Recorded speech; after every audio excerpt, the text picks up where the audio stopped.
Good day, everyone, this is Isos, and this is our next problem, 2.3 para sa chapter 2. So, let's start. A vehicle manufacturer is considering an engine for a new sedan. Drag coefficient of 0.34. So, given natin is CD is equal to 0.34. Frontal area is equal to 22 feet squared. Tapos, the car is being designed to achieve a top speed of 100 miles per hour. So, V is equal to 100 miles per hour. On a paved surface at sea level, density is equal to 0.00237 slugs per feet cube. The car currently weighs 2,500 pounds. So, weight is equal to 2,500 pounds.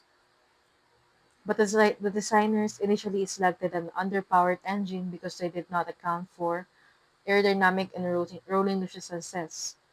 If 2 pounds of additional vehicle weight is added for each unit of horsepower, so every unit of horsepower, so ma-add tayo ng 2 pounds. So that's gonna be 2 pounds per each horsepower.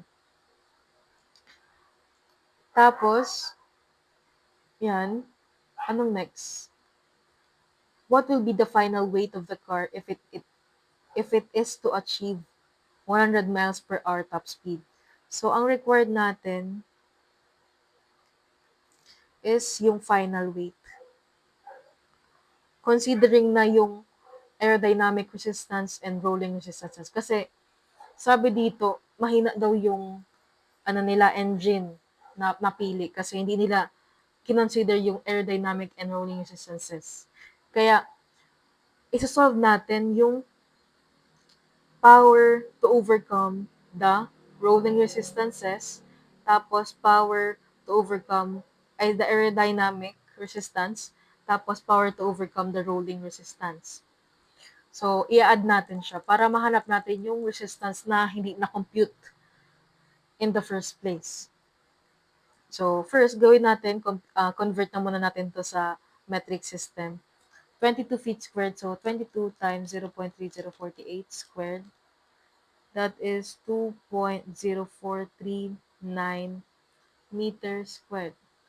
100 miles per hour, multiply natin siya sa 100 miles.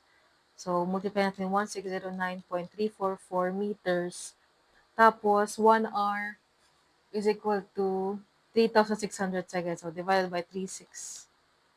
That is 44.704 meters per second. So, ito, na-convert na natin kanina. So, ayoko na yun ulitin. So, 1.22558 kilograms, 22558 kilogram per meter cube. Weight naman is 2,500 times 4.448. That is 11,120 Newton. So, itong condition naman ay convert natin. So, one way of converting this is, ano siya, 1 pound. So, convert natin to sa Newton. So, 2 pounds equal yan sa ilang Newton. So, 1 pound is equal to 4.448. So, ibig sabihin, 2 times 4.448, that is 8.896 newtons. So, balik natin siya dito. 2 pounds natin magiging 8.896 newtons. Tapos, 1 HP is equal to 745.7 watts, di ba? Yung sinabi ko kanina. I mean, sa previous problem. 745.7 watts. So, na-convert na natin siya. For every 8.896 newtons for every power na masosolve natin, for every 745.7 watts na masosolve natin sa rolling resistance, tapos sa RA or the aerodynamic resistance, mag-a-add tayo ng 8.896 Newton sa weight. So, solve na muna natin yung resistances or mean yung power na need para ma-overcome yung aerodynamic and rolling resistance. So, aerodynamic So, alam natin na ang PRA is equal to density over 2 CDAF VQ. Density natin is 1.2255888 over 2. CD natin is 0.34 times AF natin is 22. Sorry, yung na-convert na 2.0439 times V natin is 44.704 Q. So that would be equal to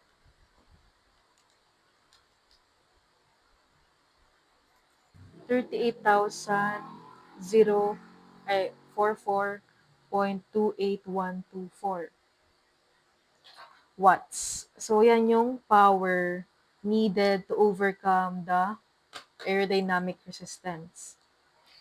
Next naman natin is yung rolling resistance.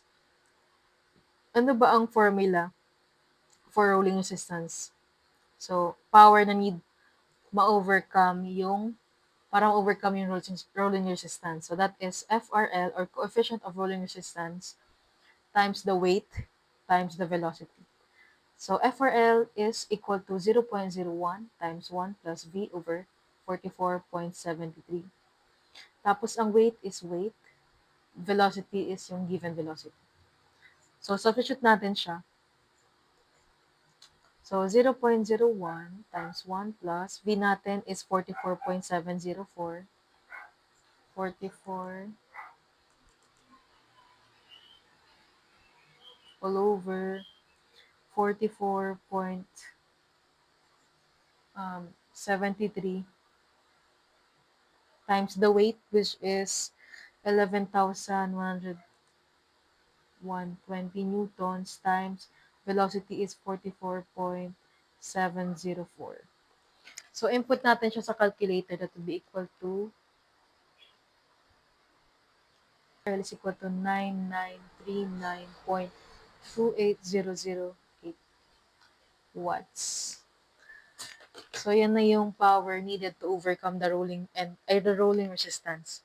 So, ngayon, nahanap na natin siya in account for the aerodynamic resistance and rolling resistance. So, para mahanap natin yung total power na need natin na i-adjust sa engine natin. So, total power, so P total na lang, is equal to 38,044. Retrain ko na lang. So, PRA plus PRL. 38,044.28124 plus 9939.28008. So, that is 47,983.56132 watts. So, yan yung P total natin. So, paano natin siya mako-convert into newtons? Kasi, di ba, i-add natin. Sabi sa condition na for every unit of horsepower or yung power or yung watts na na-solve natin because naka-metric to. So, watts yung nana. For every unit of watts na ma-solve natin, from the resistances, mag-a-add tayo ng 2 pounds or 8.896 newtons sa weight natin. So, weight, okay, yung weight final, tawagin na natin siya ganyan, is equal to the weight before na hindi pa accounted for ang aerodynamic and rolling resistance. So, that would be 11,120 plus the conversion of this, which is 8.896 newtons per 745.7 watts times multiply natin. So kung bakit natin i-multiply? So alam natin na ang unit ng natin weight is newton. So newton yung weight niya. Pag inad natin siya sa unit na newton per watts, hindi naman siya mag-make sense kasi di naman natin maa-add yung dalawa. So therefore, we need to multiply a certain value para makancel yung watts natin. Which is yan na nga yung P total natin kasi ang unit niya baga watts. So times 47,983.56 132 watts. So, cancel to. So, what we're left with is the unit of newtons. So, we're on the right track. So, 11,120 plus 8.896 times 47,983.56132.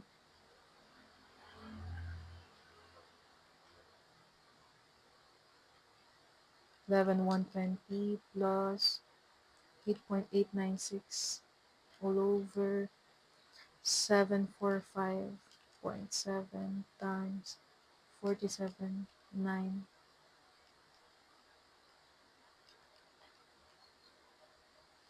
So, ang total weight na natin would be equal to 11,692.43095 newtons. So, yan na yung pinapahanap sa atin or yung required sa problem na to.